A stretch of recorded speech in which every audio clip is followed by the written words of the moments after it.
Olá, seja muito bem-vindo a mais um episódio da primeira temporada falando sobre marketing e estratégias de mercado imobiliário. E hoje eu tenho a presença de um grande convidado, amigo meu, Dr. Costa, proprietário da Costa Santos Moreira Advogados, empreendedor nato no mercado imobiliário, possui também a sua própria imobiliária. E se apresente, doutor, seja muito bem-vindo aí.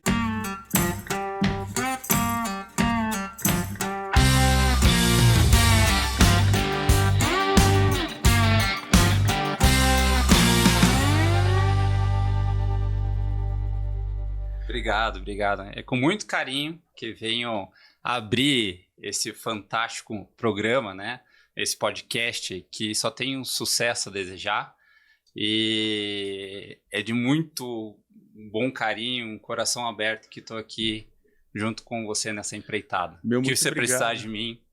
Meu, muito obrigado. Não sei nem como agradecer. Só o fato de você estar aqui hoje é uma grande inspiração, não só para mim, mas para todos aí que nos assistem, né?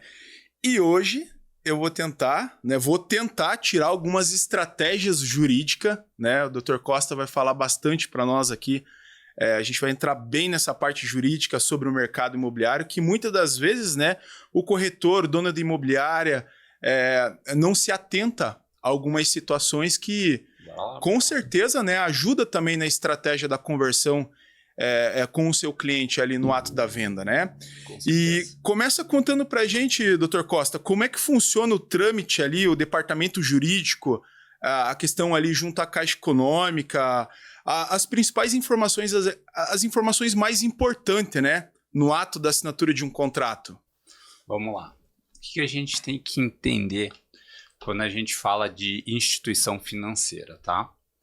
A instituição financeira não é nada mais, nada menos do que o banco que vai lhe conceder um crédito, né, visando que você o pague a longas prestações e que possa ainda dar o lucrinho que se chama juros, né, para o banco. E aí, o banco ele tem que avaliar todas as condições, né? Se você tem condição de realizar o pagamento dentro desse prazo aí, quando a gente fala de imóvel, aí de 25, 30, 35 anos, né? Então, bem dizer, a estratégia jurídica bancária, né, é fazer essa avaliação. Ele vai trazer esse levantamento dessas informações. Então, ele vai verificar o perfil da pessoa, se ela vai ter, de fato, condição de realizar esse pagamento ao longo desse período, né? E aí, né, a gente já vai abrindo aqui N possibilidades, né? Quando a gente vai falar aí com o cliente, com uma análise da documentação, principalmente quando a gente está falando de questão de imóveis na planta, né? Ou até mesmo de imóveis prontos, mas que exige análise de uma entrada a ser realizado o pagamento ao longo de um período, né? E depois aquele famoso contrato, né, de financiamento bancário. Aí a gente já tem que tomar algumas cautelas, alguns cuidados, né? Quando a gente fala de instituição financeira, então ela vai fazer essa avaliação. Ela vai querer saber se você é casado, se você tem filhos, né? Ou se você está amigado, ou se você é divorciado. Então, todos esses dados, hoje, eles utilizam justamente para colocar, por meio aí de uma matriz, de um programa, informações suficientes para dizer, cara, esse cara aqui está dentro de um risco, né, aceitável para que a gente possa, então, fornecer esse crédito bancário. E aí a estratégia jurídica do banco acaba sendo essa, né? Tem condições, essa pessoa ela tem condições suficientes de realizar esse pagamento, né?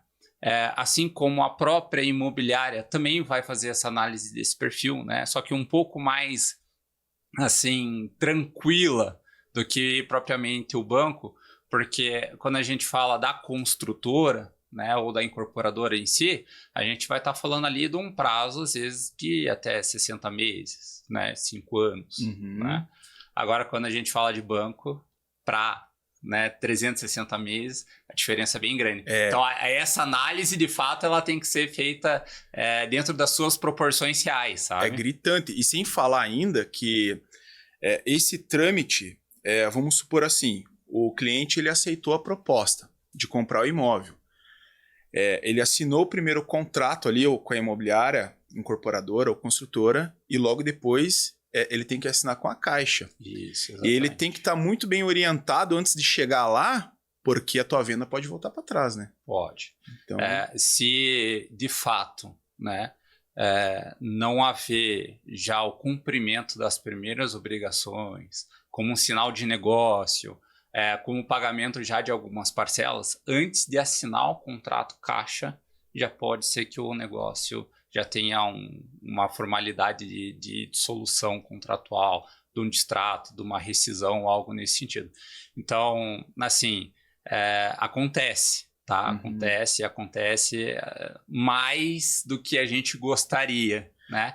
Justamente porque às vezes a pessoa ela faz promessas e no meio desse tempo, né?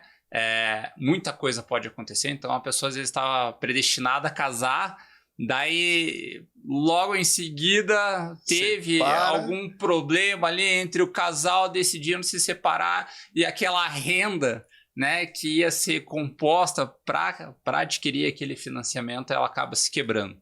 E aí, como é que funciona? Como é que fica?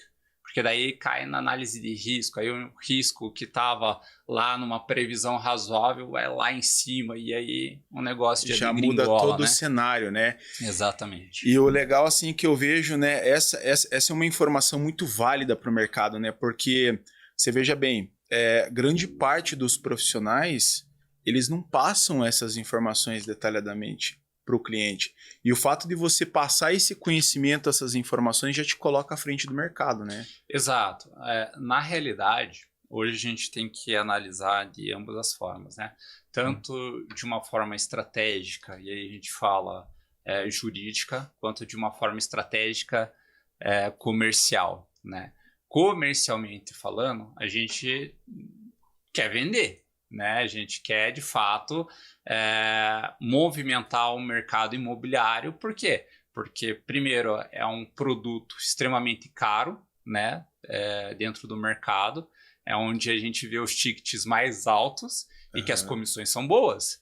Então, aquela imobiliária, aquele corretor, ele quer, de fato, né, fazer a venda esperando justamente receber, né, a sua comissão. Só que como que eu protejo isso? Como é que eu vou conseguir efetivar, né, todos os trâmites disso? E aí, querendo ou não, identificar o perfil, fazer essa avaliação. Se a pessoa, às vezes, ela já está casada durante um certo período, já tem um filho, a probabilidade dela eventualmente não se separar ou de não ter, né, uma grande diferença dentro do quadro econômico ali familiar, né, é muito pequeno essa porcentagem. Então, aí a probabilidade de aprovação é muito maior e aí a gente tem, né, aquela venda que a gente fala satisfatória, né? A venda 2.0. Exatamente, show de bola. Mas o interessante também é que um dia você havia comentado comigo, né, esquecendo agora um pouco o Dr. Costa, mas falando como dono de imobiliária, essas estratégias você passa para os seus corretores, né? Isso que faz com que essas pessoas, esses profissionais se destaquem um pouco mais no mercado. Né? Dentro do nosso negócio, quando a gente está falando de venda, né, a gente traz muito a figura do marketing, né? Por quê?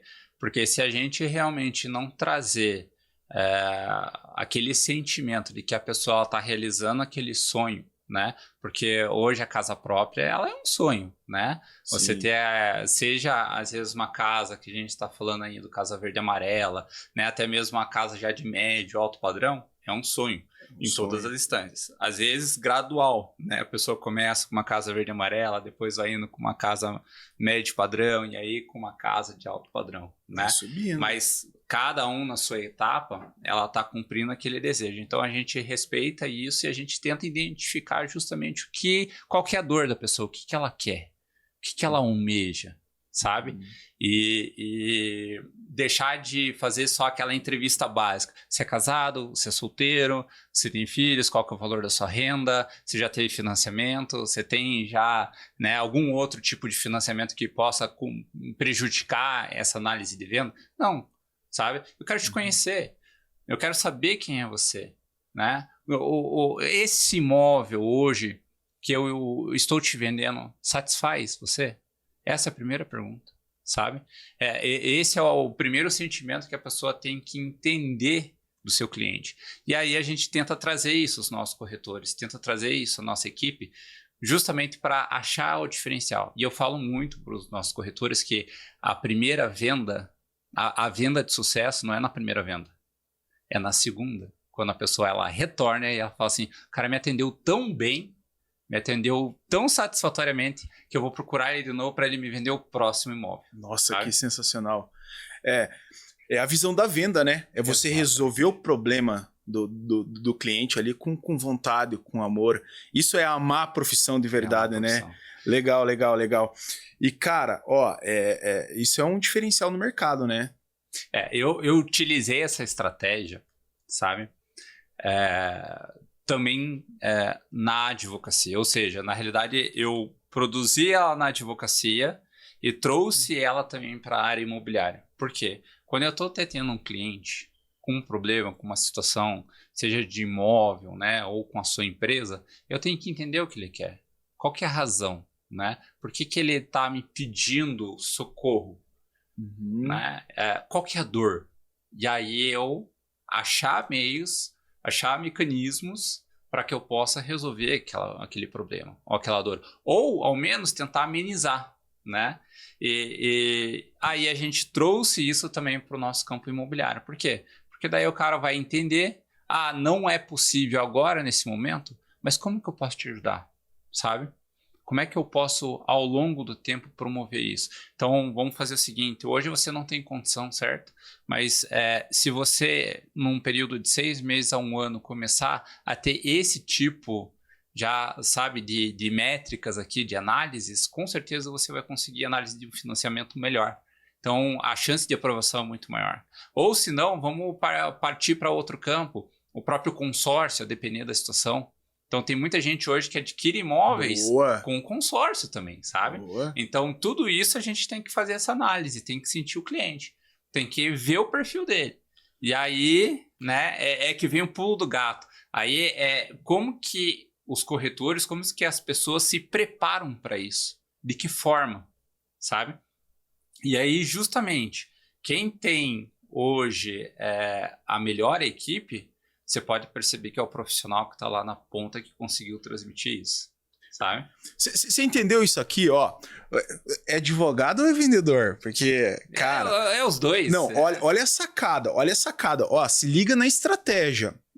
Vamos ver aqui se eu peguei bem. A primeira venda, a segunda venda, você falou da primeira venda, a segunda venda de sucesso. O cliente vem, ele compra um imóvel.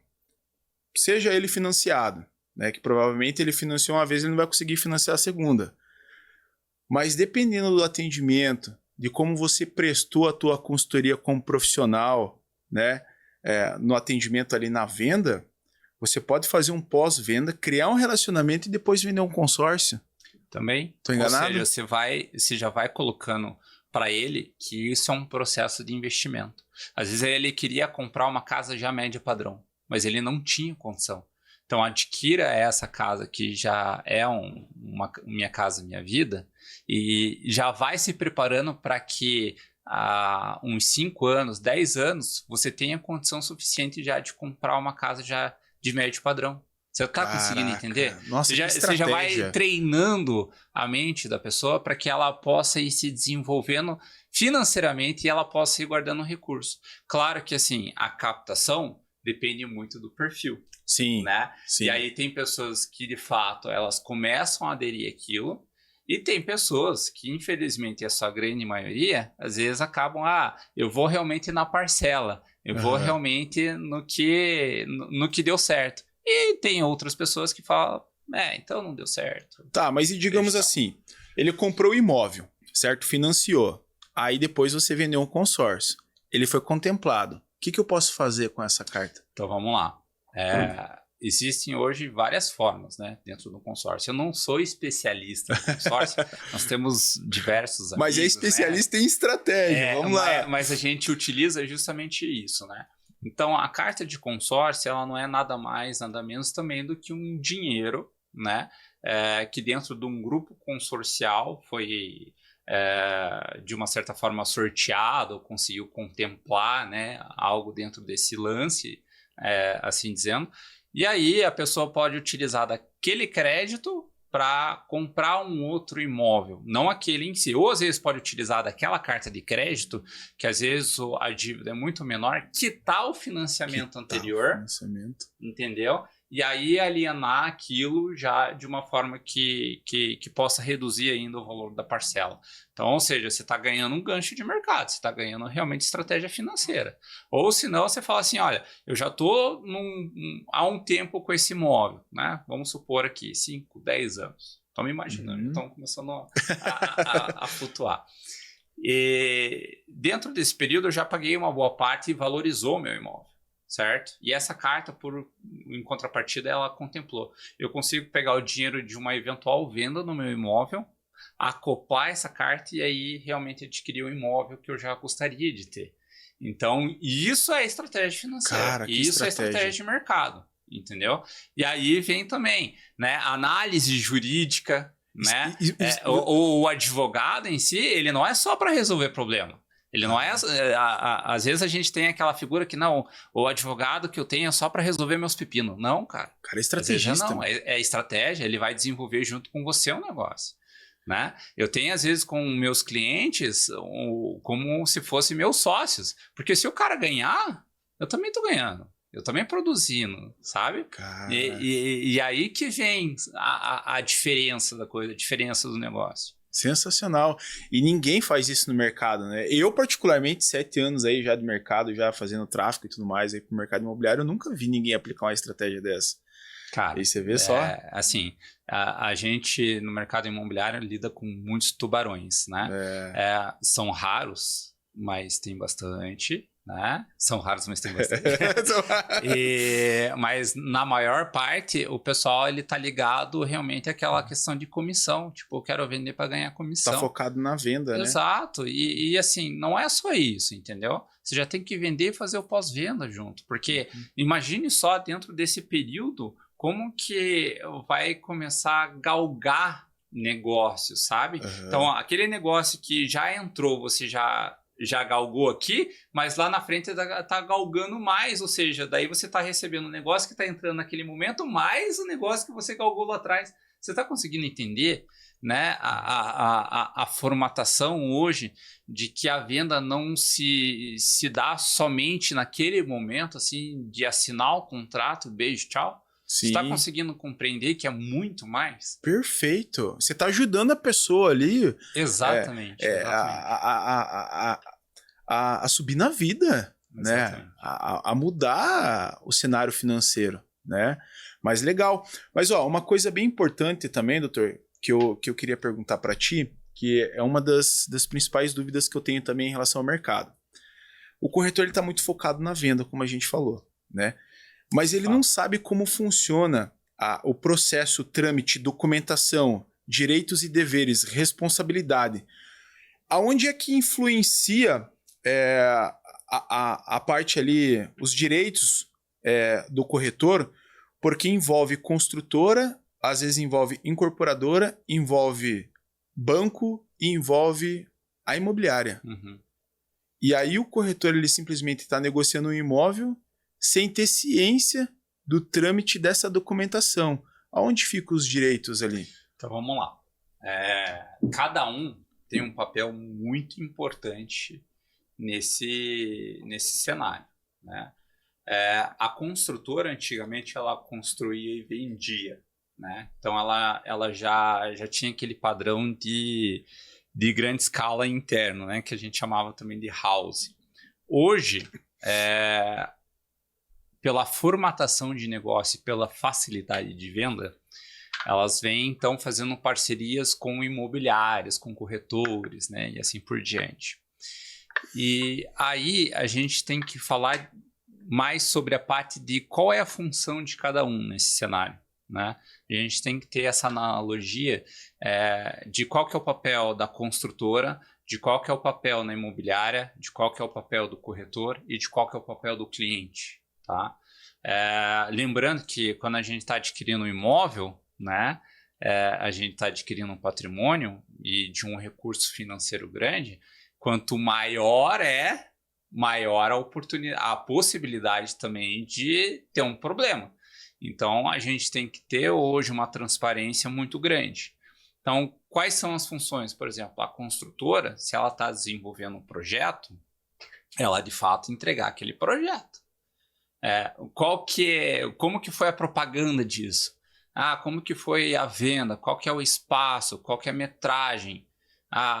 E se não houve a entrega naquelas formatações, quais são as implicações?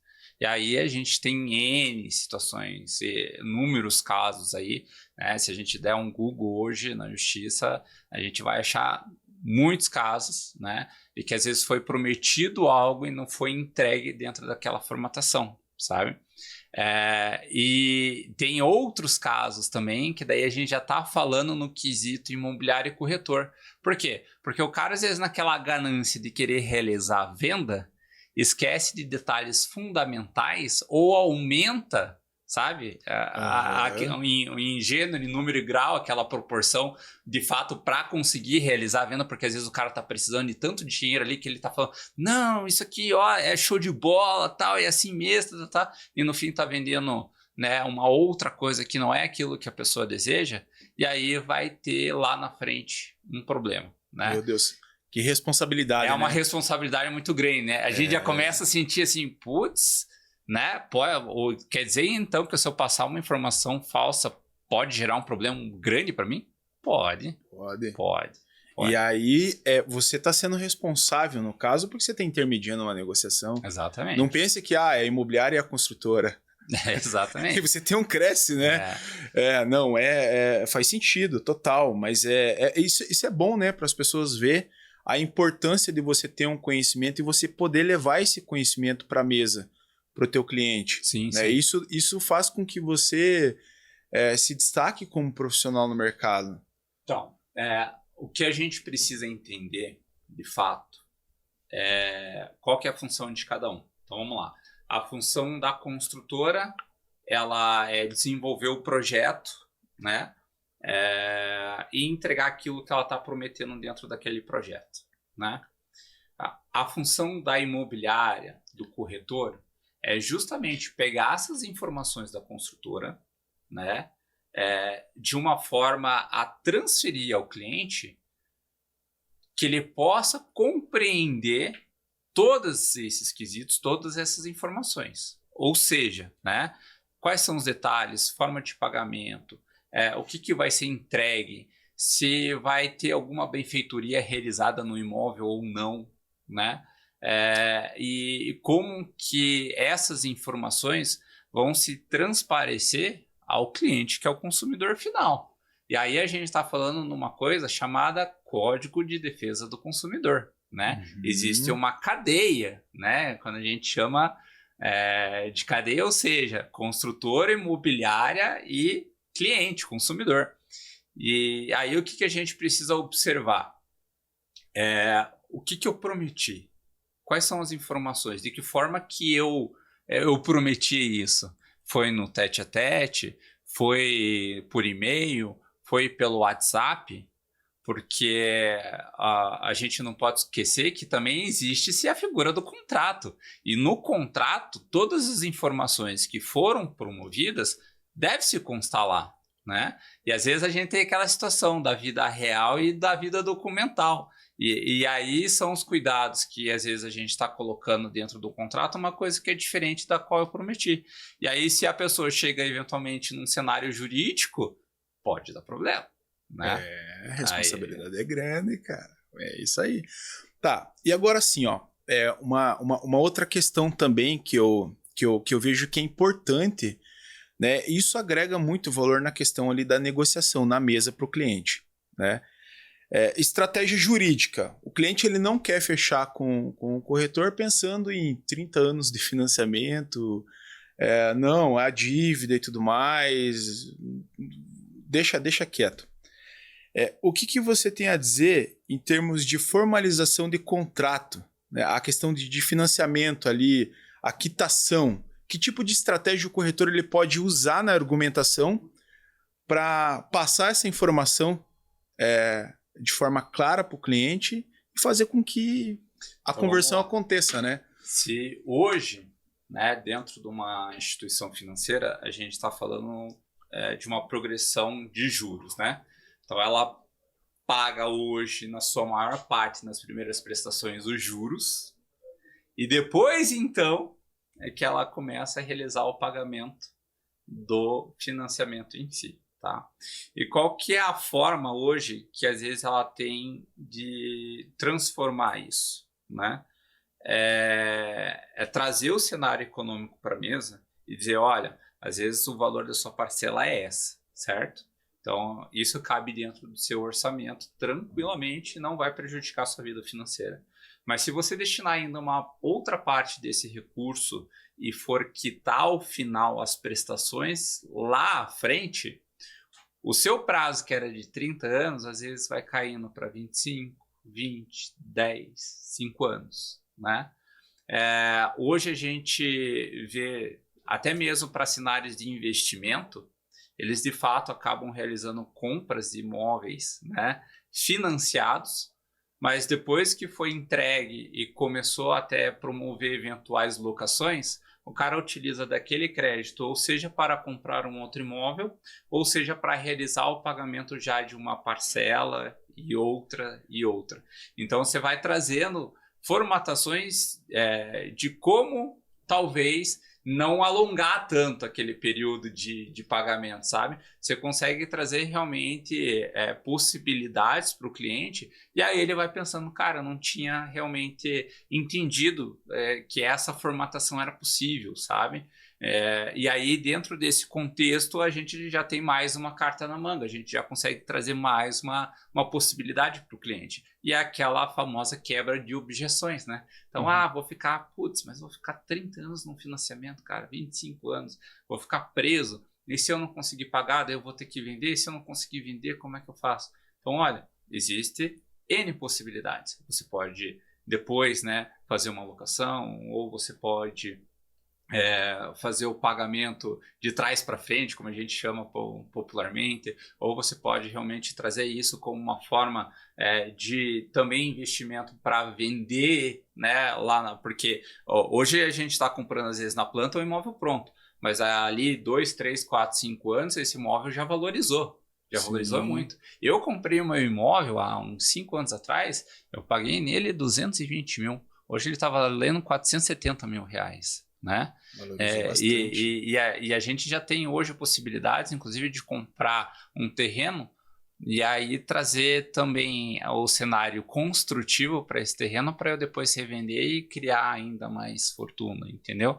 Então, a gente tem que lembrar o que a gente quer, né?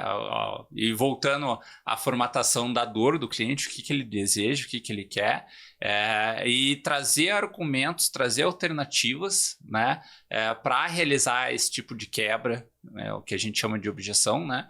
E aí, de fato, ele conseguir realizar uma venda saudável, dele conseguir realizar uma venda segura, né? Que depois vem a situação que a gente chama da responsabilidade, né? O peso dessa responsabilidade. Sim. E às vezes o corretor ele tem medo de falar, entregar a informação, pensando que aquilo vai ser uma objeção para o cliente. Mas se ele souber trabalhar a informação a seu favor, é estratégia. É a mesma coisa que nem eu vejo hoje. Tem corretor que tem medo de falar do seguro de obras. Cara, porque você vê, ó, ele fala sobre a parcela ali da entrada, que às vezes o imóvel na planta, as condições que a construtora, a incorporadora libera ali, parcelar a entrada no período de obras, mas daí tem mais o juro de obras ali, o seguro de obras. E conta pra gente, como é que ele pode usar essa informação a nosso favor? Então vamos lá. O seguro de obra, ou juros de obra, que a gente popularmente chama, ela é atualização, né, daquele imóvel que com o tempo que vai realizando a construção. Então, hoje a gente vê no contrato que é o INCC lá, né? O INCC. Que é dentro do contrato de promessa de compra e venda, né? Aquele com o contrato particular entre a construtora e o cliente. Então, a gente vai colocando o INCC e tem mais a previsão lá que vai haver a situação dos juros de obra. Se a gente for fazer um cálculo da valorização do imóvel lá na frente, paga-se muito, né? O que as pessoas, às vezes, elas colocam é o cenário de eu vou conseguir realizar o pagamento, às vezes, da entrada mais o juro de obra, e daí vem o cenário da principal objeção. O que é o juros de obra? De que forma funciona isso? E a gente tem que trazer também de que isso é uma segurança para o cliente, sabe? Talvez tentar desmistificar isso, mas olha, se existe essa questão do seguro de obra, né, é porque de fato essa obra será entregue. E aí a gente está falando a gente já está entrando num patamar de quais os cuidados que eu tenho que ter ao realizar a compra de um imóvel, seja ele na planta, seja ele pronto. Né? Quais são esses cuidados? Aí a gente já avalia justamente o cenário no quesito, por exemplo, um imóvel na planta, por exemplo. Aquela construtora, ela consegue entregar aquele bem? Né? Porque o que a gente está falando? A gente está falando, às vezes, de um edifício, ou seja, de um condomínio, onde tem lá, às vezes, 2, 3, 4, 5, 6 torres, né? E a gente está falando aí de um valor econômico muito grande, né? Se a gente for colocar em patamares de VGV aqui, nossa, né? Assim, 50 milhões, 40 milhões, a gente está falando em casas de números grandes, né? Sim. E aí o que a gente tem que entender? Aquela construtora, ela detém condição suficiente para entregar aquela obra? Porque eu estou falando de uma obra, às vezes, de 40, 50 milhões. Ela detém esse recurso para fazer essa obra do início ao fim? Entendeu? E aí, os juros de obra, justamente, né, analisando pelo perfil da Caixa Econômica, ele acaba dando essa segurança, porque justamente me diz o seguinte: olha, se aquela construtora específica não conseguir realizar, né, a execução dessa obra até o fim, eu me comprometo com você, eu te asseguro que eu vou colocar já uma outra construtora para entregar essa obra nos moldes que forem aprovados aqui ou forem prometidos ao senhor, entendeu? E aí a gente já quebra de fato aquela objeção. Então, quer dizer, hoje o imóvel na planta ele é muito mais barato do que um imóvel já pronto, a gente já sabe disso. Sim. Porque, de uma certa forma, ele já vai investir para que com o tempo vai realizando aquelas atividades de venda, e aí eu vou conseguir entregar os imóveis, né? E a valorização ainda, aquele bem, enfim. Um imóvel pronto, se eu for comprar hoje, né, eu já vou ter que comprar o valor real de mercado dele, né? E aí que vem a diferença. Às vezes a pessoa que ela não tem um recurso financeiro de entrada, ela vai para um imóvel na planta. E aí, às vezes, aí aquela situação de que tudo bem, mas o imóvel na planta ele vai ser de fato entregue, né? Então, hoje a gente traz esse perfil, essa dúvida, né? E aí é o que vem o seguro, né? O juros de obra, o seguro de obra, justamente trazer essa segurança para o cliente. Só que como passar isso ao cliente? Né? Aí vem o medo, né? Aí vem o medo. Fala assim, cara, mas eu vou ter condição? Eu vou perder minha venda, né? Se eu falar isso. Exatamente. Aí o corretor fala assim, putz, mas se eu falar... depois eu explico. Só que nesse depois eu explico, às vezes o cara, no ato de explicar, fica com medo, ou não explica da forma correta, né? E aí começa a surgir os problemas jurídicos. Por quê? Porque o banco vai cobrar, né? A Caixa Econômica vai cobrar. E aí? Né? E isso, se ele não passar essa informação de forma clara, lá no processo de assinar com a Caixa, ele pode voltar, né? O processo ainda pode voltar, né? A partir do momento em que foi assinado o contrato, o Caixa, não tem mais como se desfazer, tá? Uhum. O que pode fazer, eventualmente, é revender aquela unidade, né?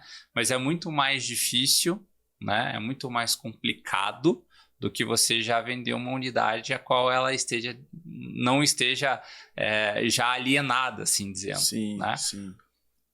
E vamos pensar aqui. Mas eu digo assim, voltar no sentido de você não explicar e outro corretor ir lá explicar e aí tá vendo. E aí que tá. Né? Se às vezes um corretor conseguir explicar melhor do que um outro, ele leva a venda.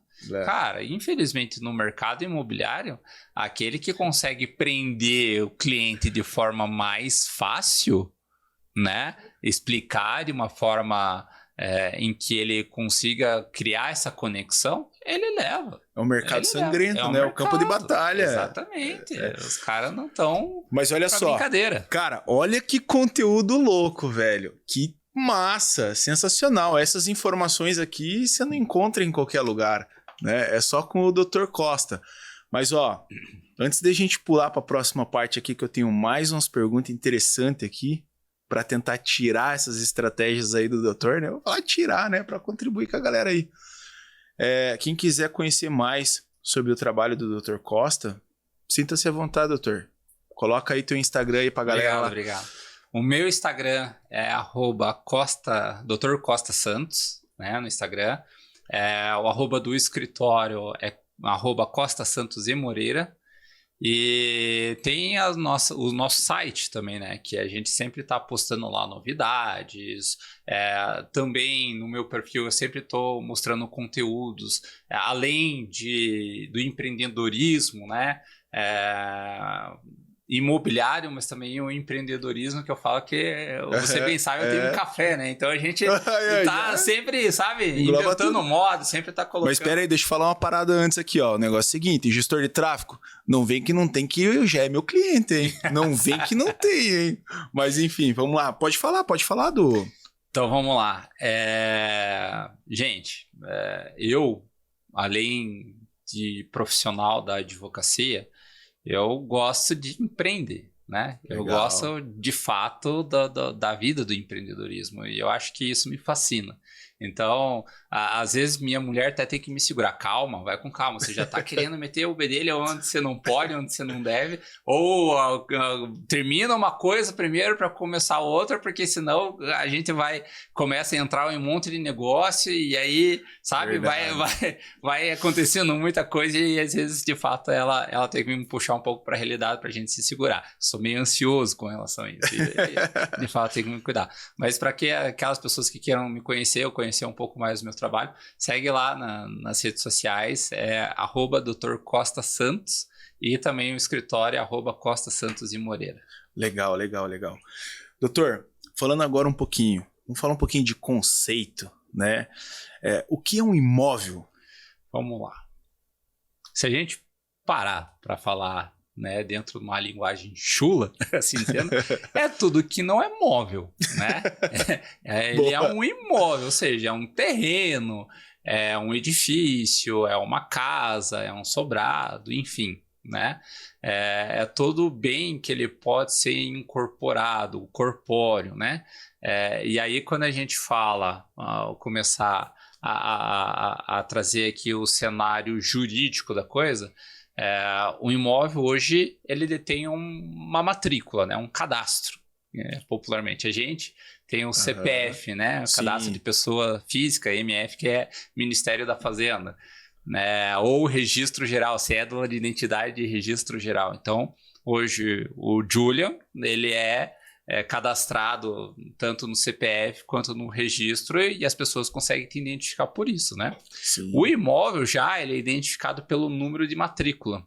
E aí ele pertence, né, à fiscalização dele ou até mesmo à regulamentação dele por meio de um registro de imóveis, né? E lá na matrícula ele tem todo o histórico, né? Então, quando a gente fala de imóvel, a gente já pergunta, é registrado? Né? Ou é averbado? Ele está regular? Né?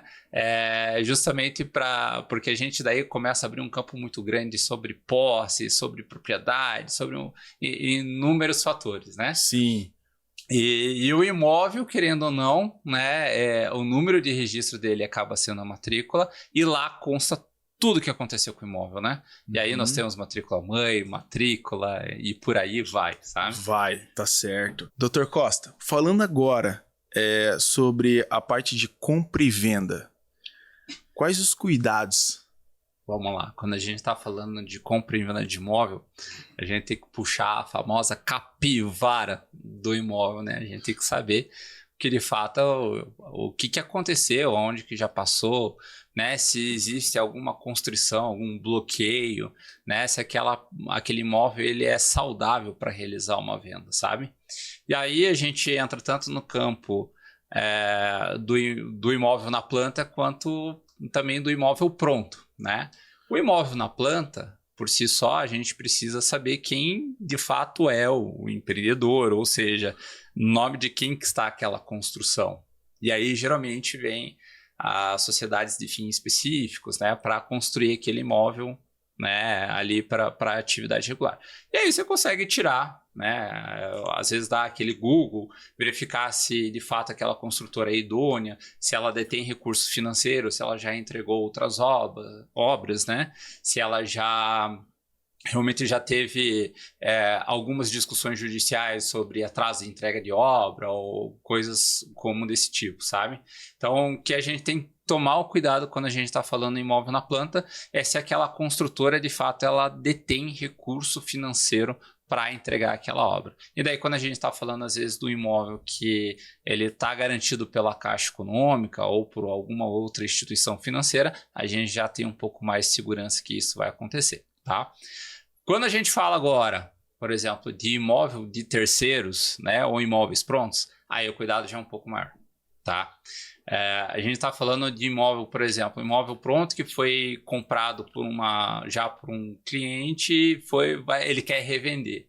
Só que no meio desse tempo descobriu que teve alguns probleminhas aí jurídicos, né? Teve alguns bloqueios e tudo mais.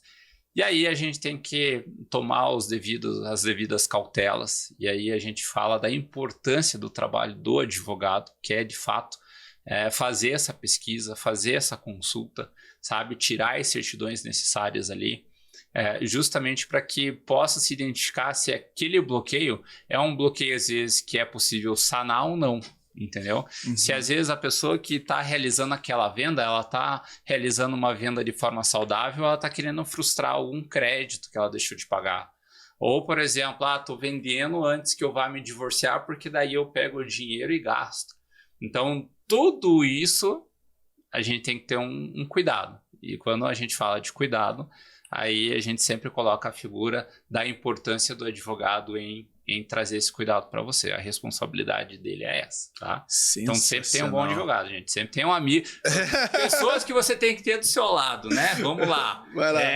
Um bom contador, porque senão pode causar problemas tributários gigantescos. Um bom médico, né? Para que a sua saúde aí esteja sempre em alta performance. Um bom corretor para te vender o imóvel, né? Aquele imóvel que realmente se conecta a você, cara, e no que eu falo, não vendendo a minha sardinha, mas já o meu peixe como um todo, um bom advogado, cara. Tá certo. O advogado, ele pode te tirar de muitos problemas, Muita dor de cabeça, né? O que a gente coloca, tire a capivara, né? Tire a capivara, veja a matrícula, veja se tem alguma constrição, tire as certidões. As certidões a gente fala tanto na seara, seja criminal, familiar, tributária, né, cíveis, da fazenda pública, impostos, porque imposto também às vezes pode estar constrito e a garantia é do imposto, e também por fim o condominial, né, o condominial também de fato é extremamente importante você saber se aquele imóvel às vezes está sendo vendido e não está com um débito condominial muito gigante lá, então isso aqui a gente tem que tomar um cuidado muito grande. Outra observação que eu coloco se você tiver a planta do imóvel, né, quando for realizar a compra do imóvel já pronto, analise se está de forma conforme a metragem, tudo certinho, bonitinho, né? Porque às vezes o que acontece? A pessoa compra, mas aí ela vai fazendo puxadinho, vai fazendo puxadinho, vai fazendo puxadinho. Se chegar um fiscal, às vezes, da prefeitura lá, analisa que aquela construção está irregular, manda demolir e aí perdeu o dinheiro. Então, o que a gente sempre indica é analise a planta baixa, veja se está dentro com as conformidades, tudo certinho, bonitinho.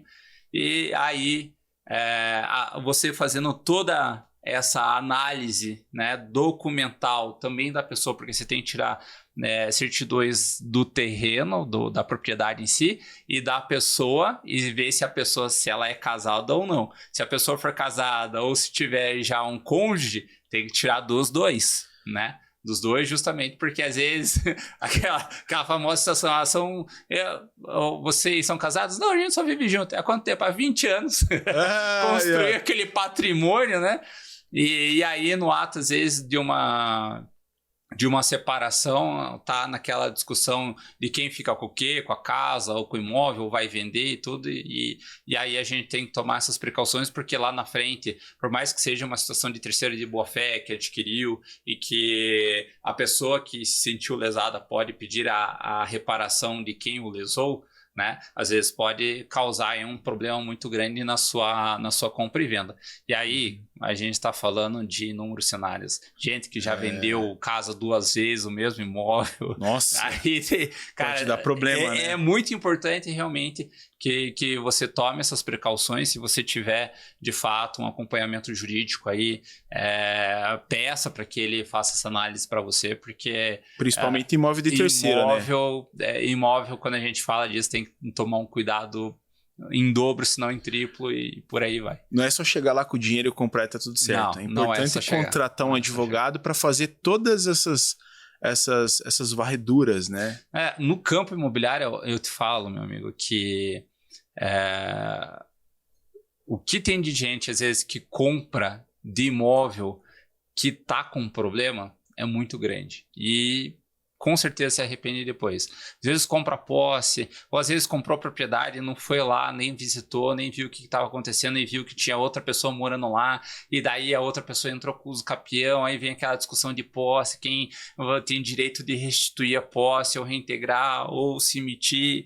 Cara, é inúmeros absurdos assim que a gente vê e que a gente tem que tomar esse cuidado, tem que tomar esse zelo, tá? Sensacional. Olha só que conteúdo insano aí. Mas é isso aí. Agora eu quero esquecer um pouco a questão do Dr. Costa, né? Vou falar agora com o meu amigo Felipe, né? Felipe Costa. Felipe, cara, muito obrigado, né, de estar participando hoje, tendo esse conhecimento, esse aprendizado imenso junto com você aqui. Estratégia jurídica não é para qualquer um, né? Eu, particularmente, assim, eu sou extremamente leigo nessa área, meu negócio é marketing mesmo. Mas, cara, todo conhecimento agrega, né, certeza, na vida da gente. E eu agradeço, né, essa oportunidade de fazer parte da tua histua. Eu é quem agradeço a oportunidade de você abrir as portas, né? Puxa vida. Da sua empresa aqui para estar ajudando também o nosso profissional, mas principalmente está agregando o teu empreendedorismo, sabe? E o que você precisar de mim, você pode contar, que a gente fica à disposição. Maravilha, legal. Fico, mega contente, né, cara, em saber que a gente tem pessoas, né, parceiros, assim, que tá junto com a gente, né? E eu quero agradecer você também, que esteve junto com a gente até esse momento aqui, participando, né, aprendendo junto com o Dr. Costa. E quero pedir para você, deixa aquele like, se inscreva no canal, comente, compartilhe com a galera aí, vamos fazer bombar esse canal. E Dr. Costa, para a gente finalizar aqui, deixa uma mensagem para os nossos corretores de plantão. Vamos lá, gente. Quando a gente fala de venda, de corretagem, a gente está falando aqui numa situação extremamente importante, que é clareza, né? Mas uma das questões fundamentais dessa clareza também é o marketing. Como você se vende, de que forma que você se vende.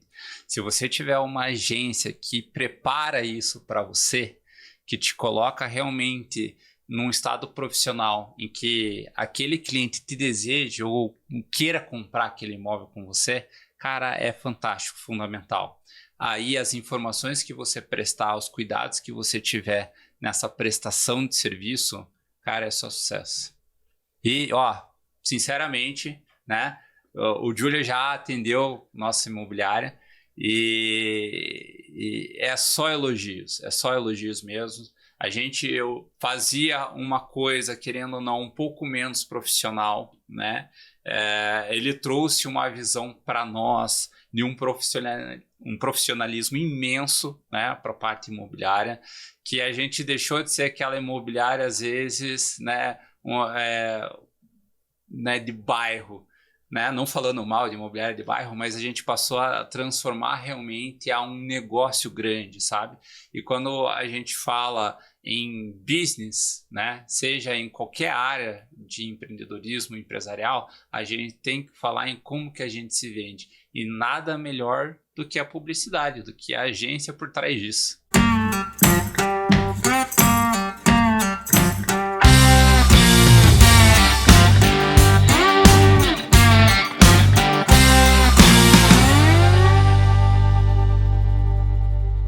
Marcha? Então vamos que vamos. Olá, seja muito bem-vindo a mais um episódio falando sobre... Esqueci da primeira temporada. Isso é uma informação ali, né? O que é um imóvel, né? É como você falou, né? O imóvel que eu quero dizer ali... Puta que pariu, Otávio. Corta essa parte aí, velho. Eu fui querer falar aqui da parte do terreno,